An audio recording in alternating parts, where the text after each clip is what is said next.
Hey,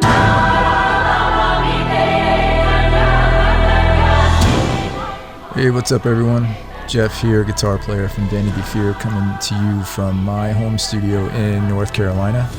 And I'm really excited today to be able to provide what would be the first part of a multi-part series of a little behind the curtains, if you would, of our Parasite Eve cover, originally from Bring Me the Horizon.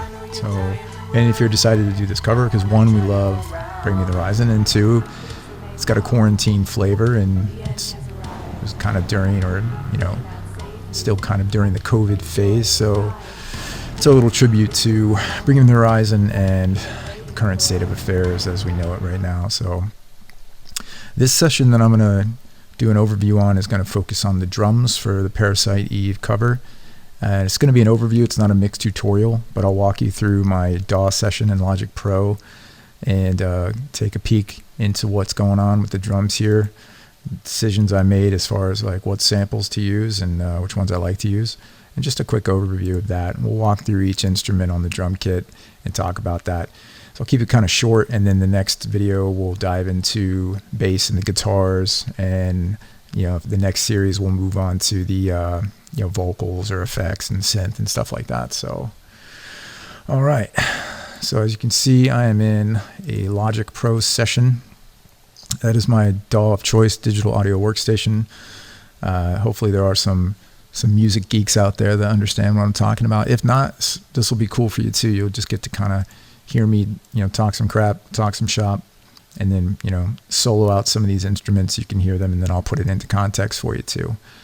So without further ado, so let's talk about the session. So Logic Pro, it's another industry standard, right on par with, Pro Tools, Logic Pro, Pro Tools, Cubase. You really can't go wrong with any of these workstations. They really can do it all.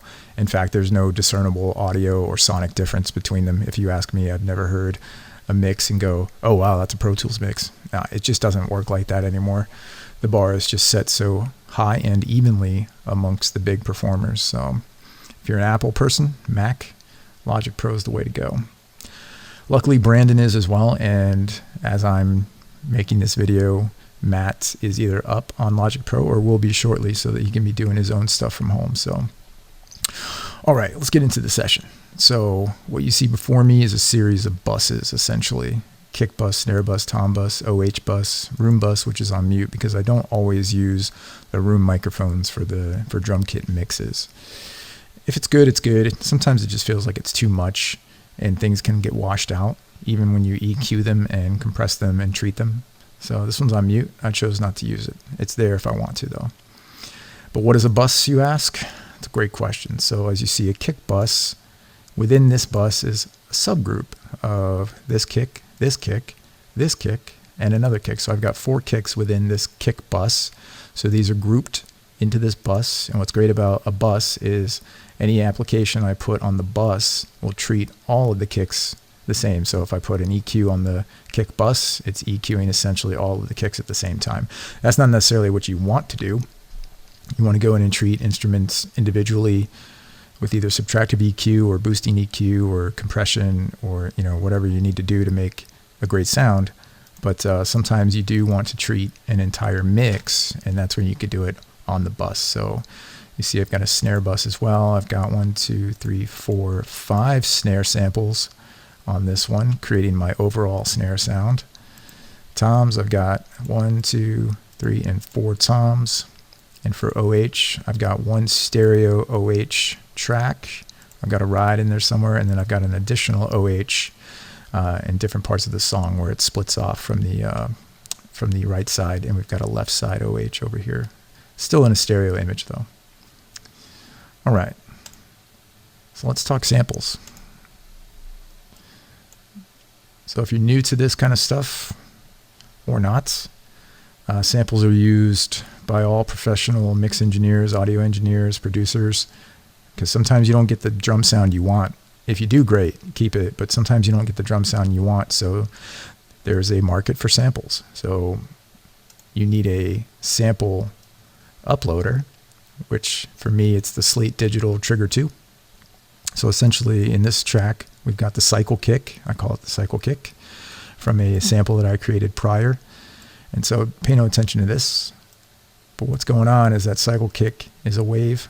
And then this Slate Trigger 2 is going to read the incoming audio file from the cycle kick. So let me just solo that out and play it. And you'll see here it's going to read that information, grab it, and then put that sample on top of each audio wave or kick of the kick or hit of the kick, if you would. So for example,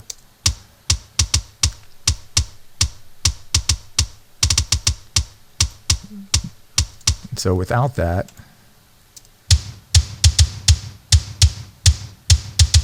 it's a very different kick sound. It's the organic kick sound that I started with, and it sounds great. I just had a different purpose for that particular kick, because I like to use 3 or 4 kicks for my overall kick sound, and the same with the snare too. And you'll find that if you were to dig deeper into this lifestyle, you'd find that that's pretty commonplace. 1 kick and 1 snare, it just doesn't cut it for a big rock or metal production. So, all right. So looking at these kicks, I don't really do a lot to them. What I strive to do is I strive to get good samples that sound great.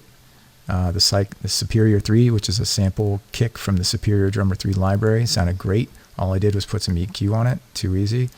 The Cycle Kick was one I created on my own. All I did was run it through the Trigger 2. Got it. This Joel Wanasek kick from the guys over at the URM Rocktagon Nail the Mix online communities. They've got sample packs for sale. I've got a kick out. So all of these blended together sound like this.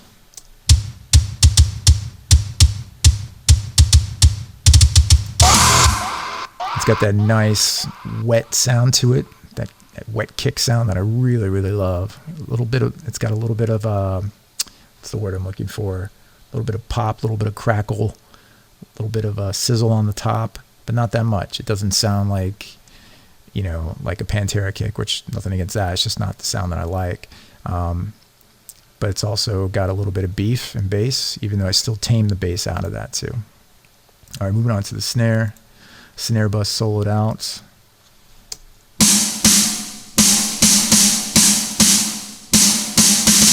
These 2 instruments are the most important of any rock or metal mix, or any mix. If I was mixing country music, I would start with the snare or the kick and build everything around that. That's my opinion on the matter. Mixers might have different opinions, but if you can't get a great kick or snare sound, there's really no point even going any further. So until you do that, you might want to just refocus your efforts.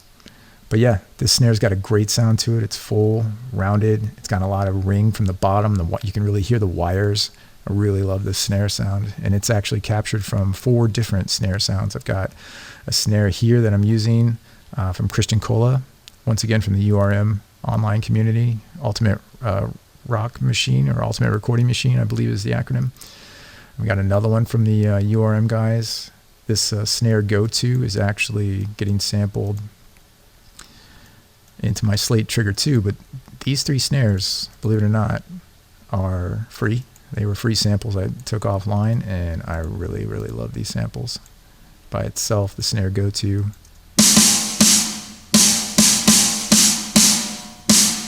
Sounds great.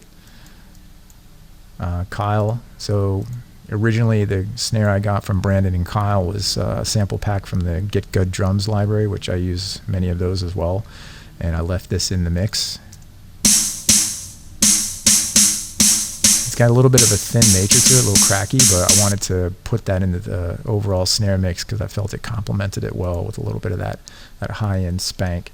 And of course I got a bottom snare to get a little more of that extra dynamic from the bottom part of the snare drum with the wires ringing. That's always a great tone.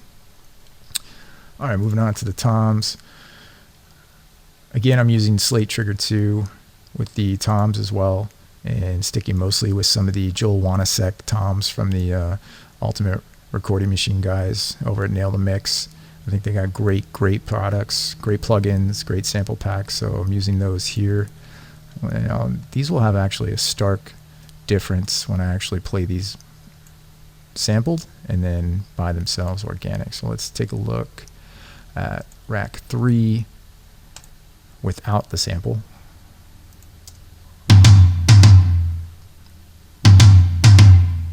So by itself, it's a little boxy, feels a little wooden. Doesn't really sound that great to me. Put a different kind of tom on it with the trigger, and then hit play again. And it tightens up a lot. And so that's kind of the same process I'm using with these floor drums, these floor toms as well. Floor 2 without trigger. Sounds like a floor tom, just doesn't sound that great, but there we go. That sounds really, really good. All right, OHs. So for the OHs, let's see, soloed out.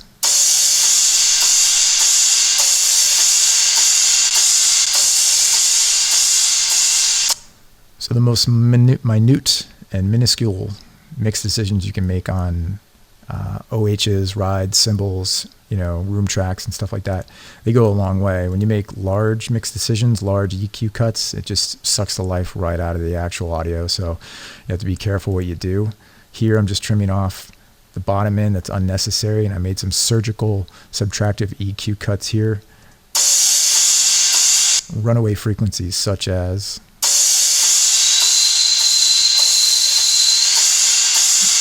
stuff like that. You can see these dips right here are all just, carvings that I created to get rid of some of that like runaway noise from microphonics.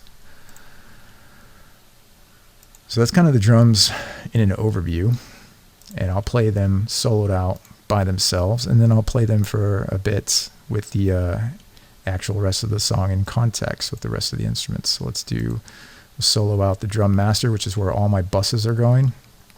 And then you can see here the shell compression. I am side chaining compression to the drum master just to give it a little extra smack, a little extra body, and a little extra crack. Goes a long way.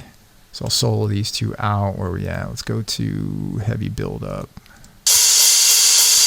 All right.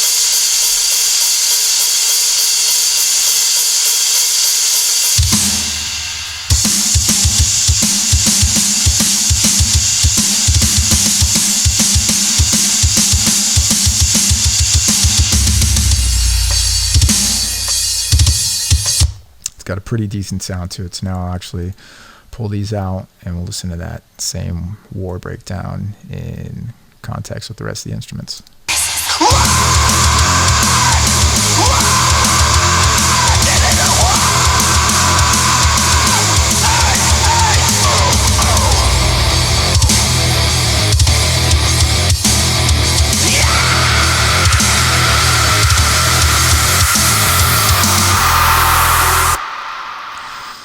All right, so that's drums overview for Vanity Fear's cover of Parasite Eve.